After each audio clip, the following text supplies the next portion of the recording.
আপনাদের স্বাগত জানাই আমি আমার আলোচনা শুনবার জন্য। বাংলাদেশের বর্তমান রাজনৈতিক বাস্তবতা নিয়ে আমি প্রায় নিয়মিতই কথা বলছি। অনেকেই বলছেন অন্তর্বর্তীকালীন সরকার যেটা আমাদের সকলের সমর্থনের সরকার, সেই সরকারের চ্যালেঞ্জ কি? এবং বাংলাদেশ আওয়ামী লীগের ভবিষ্যৎ কি? আওয়ামী লীগ কি নিষিদ্ধ হবে? আওয়ামী লীগ কি নির্বাচন করতে পারবে? এবং একটা দাবি আছে যে আওয়ামী লীগের নেত্রী শেখ হাসিনা এবং তার সঙ্গী সাথী যারা ছিলেন বিচারের আওতায় বা আইনের আওতায় যারা আছেন বা যাদের বিরুদ্ধে অভিযোগ আছে তাদের বিচার না করে নির্বাচন করা যাবে না, যেটা বাংলাদেশের জন্য একটা বড় চ্যালেঞ্জ অনেকে মনে করেন। এমনকি যে বৈষম্য বিরোধী ছাত্র আন্দোলনের একজন অন্যতম নেতা এবং জাতীয় নাগরিক পার্টির নেতা সার্জিস আলম সম্প্রতি সর্বশেষে বলেছেন যে শেখ হাসিনার বিচারের ফাঁসির আগে দেশে কোনো নির্বাচন হবে না। সো বাংলাদেশ একটা নতুন চ্যালেঞ্জের মধ্যে পড়তে যাচ্ছে, এটা অনেকেই মনে করছেন। এখন দেখা যাক সেই চ্যালেঞ্জগুলো আসলে কি, আমরা একটু বোঝার চেষ্টা করি আরও একবার। বাংলাদেশের অন্তর্বর্তী সরকারের প্রধান উপদেষ্টা প্রফেসর মোহাম্মদ ইউনূস সম্প্রতি বিবিসি বাংলার সঙ্গে এক সাক্ষাৎকারে ক্ষমতাচ্যুত আওয়ামী লীগের বিরুদ্ধে দেশকে অস্থিতিশীল করবার চেষ্টার অভিযোগ এনেছেন। প্রফেসর মোহাম্মদ ইউনূসের এই অভিযোগ পুরনো নয় এবং আরও অনেকেই এই অভিযোগ আনছেন। এর আগে প্রফেসর ইউনূস ছাত্র জনতার আন্দোলনের সহিংসতার দায়ে শেখ হাসিনার বিচারের পক্ষে ছিলেন, তবে এবার তার বক্তব্য আরও রাজনৈতিক রূপ নিয়েছে বলে রাজনৈতিক বিশ্লেষকরা মনে করছেন। আওয়ামী লীগ বর্তমানে রাজনীতিতে বিচ্ছিন্ন অবস্থানে রয়েছে, ভিজিবল নয়। আওয়ামী লীগ পরিচয় দিয়ে কেউ সামনে আসছেন না, সেটা আমরা লক্ষ্য করছি। দীর্ঘ সময় ক্ষমতায় থাকার পর গণ অভ্যুত্থানের মাধ্যমে তারা ক্ষমতা থেকে অপসারিত হয়। দলটির প্রধান নেতা শেখ হাসিনা ভারতে আশ্রয় নিয়েছেন, যেখানে তিনি রাজনৈতিক ও কূটনৈতিক সমর্থন পাচ্ছেন। তবে বাংলাদেশে সংগঠিত হয়ে আবার রাজনীতিতে ফিরে আসার মতো শক্ত অবস্থান দলটির আছে বলে মনে হয় না। আমার মনে হয় কেউই মনে করছেন না, যদিও সোশ্যাল মিডিয়াতে অনেকেই অনেক আওয়াজ দিচ্ছেন, কথাবার্তা বলছেন, কিন্তু সাহস করে সামনে এসে কেউ কথা বলছেন না। অন্যদিকে অন্তর্বর্তী সরকার ক্ষমতা গ্রহণের পর থেকেই বিভিন্ন চ্যালেঞ্জের সম্মুখীন হয়েছে। অর্থনৈতিক মন্দা, আইন শৃঙ্খলার চরম অবনতি এবং রাজনৈতিক বিভক্তি সরকারকে কঠিন পরিস্থিতির মধ্যে ফেলেছে। সাম্প্রতিক সময়ে সেনাবাহিনী প্রধান জেনারেল ওয়াকারুজ্জামান তিনি ঐক্যের প্রয়োজনীয়তার উপর জোর দিয়েছেন, কারণ বিভক্তির রাজনীতি স্বাধীনতা সার্বভৌমত্বের জন্য হুমকি সৃষ্টি করতে পারে বলে আশঙ্কা করা হচ্ছে। এবং তিনি একথা খুব জোরের সঙ্গে বলেছেন জেনারেল ওয়াকারুজ্জামান, যে আমি আপনাদের সতর্ক করছি, ভবিষ্যতে আমাকে যেন আপনারা না বলতে পারেন যে আমি আপনাদের সতর্ক করিনি। অধ্যাপক মোহাম্মদ ইউনূসের সাম্প্রতিক বক্তব্যে স্পষ্ট হয়েছে যে তিনি আওয়ামী লীগের বিরুদ্ধে রাজনৈতিকভাবে আরও কঠোর অবস্থান নিয়েছেন। তিনি দলটির নিষিদ্ধকরণের বিষয়ে সরাসরি কিছু বলেননি বটে, তবে বর্তমান ছাত্রনেতাদের একটা বড় অংশ এ দাবিকে সামনে আনছে, বিশেষ করে বৈষম্য বিরোধী ছাত্র আন্দোলনের যে সমন্বয়করা সরকারের সঙ্গে আছেন অথবা জাতীয় নাগরিক পার্টির সঙ্গে আছেন। কিছু কিছু রাজনৈতিক বিশ্লেষক মনে করেন যে আওয়ামী লীগের শাসনের সময় যে দমন পীড়ন, দুর্নীতি ও মানবাধিকার লঙ্ঘনের অভিযোগ উঠেছিল তা দলটির ভবিষ্যৎ রাজনীতিতে ফেরার পথকে কঠিন করে তুলেছে। এবং একথা আমি নিজেও বলেছি যে আওয়ামী লীগের আসলে স্বাভাবিক অবস্থায় রাজনীতিতে ফিরতে অনেক বছর সময় লাগবে, বিশেষ করে তরুণ প্রজন্মের কাছে তার গ্রহণযোগ্যতা একেবারেই শূন্যের পর্যায়ে। আওয়ামী লীগ বর্তমানে অভ্যন্তরীণভাবে বিপর্যস্ত।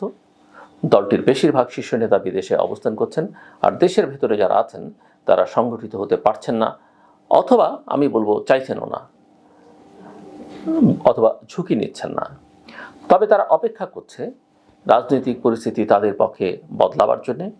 তারা আশা করছে সরকারের ব্যর্থতা এবং অভ্যন্তরীণ সংকটের সুযোগে তারা রাজনীতিতে ফিরে আসতে পারবে।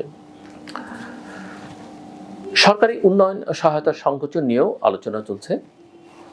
মার্কিন যুক্তরাষ্ট্রের প্রেসিডেন্ট ট্রাম্প প্রশাসন, অর্থাৎ ডোনাল্ড ট্রাম্প প্রশাসন বাংলাদেশ সহ বিভিন্ন দেশে সহায়তা কমানোর সিদ্ধান্ত নিয়েছে, যা বাংলাদেশের উন্নয়ন প্রকল্পগুলোর উপর প্রভাব ফেলতে পারে। বাংলাদেশের বেসরকারি উন্নয়ন সংস্থাগুলো সংকটের মধ্যে আছে, তবে সরকার বলছে তারা বিকল্প ব্যবস্থা নেওয়ার চেষ্টা করবে।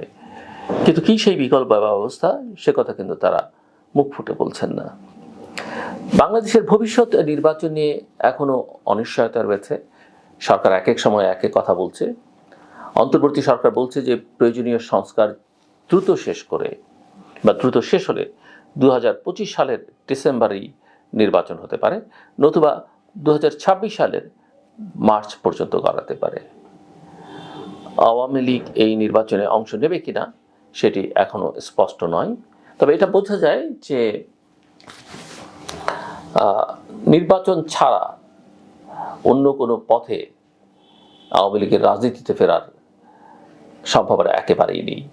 এদিকে শেখ হাসিনার শাসনের সময়কার সহিংসতা এবং মানবাধিকার লঙ্ঘনের কারণে তার বিচার নিয়ে আলোচনা চলছে। ছাত্র আন্দোলনের সময় যেসব গণহত্যা এবং দমনপীড়ন সংগঠিত হয়েছিল তার জন্য তাকে দায়ী করা হচ্ছে এবং বাংলাদেশের আদালতে তার বিরুদ্ধে গ্রেপ্তারি পরোয়ানা জারি করা হয়েছে। তবে ভারত এখনো তাকে হস্তান্তর করেনি এবং প্র্যাকটিক্যালি ভারত এই বিষয়ে কোনো কথা বলছে না। বাংলাদেশ বারবার আবেদন জানানো সত্ত্বেও ভারত এই বিষয়ে মোটামুটি নিঃস্ব। সাম্প্রতিক সময়ে ঢাকায় আইন শৃঙ্খলা পরিস্থিতির উন্নতি হয়নি বলে অনেকে মনে করছেন এবং সারা দেশেই আসলে উন্নতির কোনো লক্ষণ আমরা দেখছি না। রাজনৈতিক সহিংসতা এবং সামাজিক অস্থিরতা পুরোপুরি নিয়ন্ত্রণে আসেনি।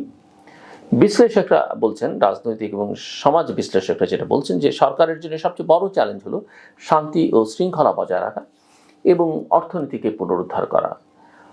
দ্রব্যমূল্যের ঊর্ধ্বগতিতে জনজীবন অতিষ্ঠ, বিশেষ করে রমজান মাসে এই ভোগান্তি আরও অনেক বেড়েছে মানুষের। সব মিলিয়ে বাংলাদেশে এখন এক জটিল রাজনৈতিক এবং অর্থনৈতিক বাস্তবতার মধ্য দিয়ে যাচ্ছে। অন্তর্বর্তী সরকার প্রশাসনিক সংস্কার ও অর্থনৈতিক পুনর্গঠনের মাধ্যমে দেশকে স্থিতিশীল করবার চেষ্টা করছে।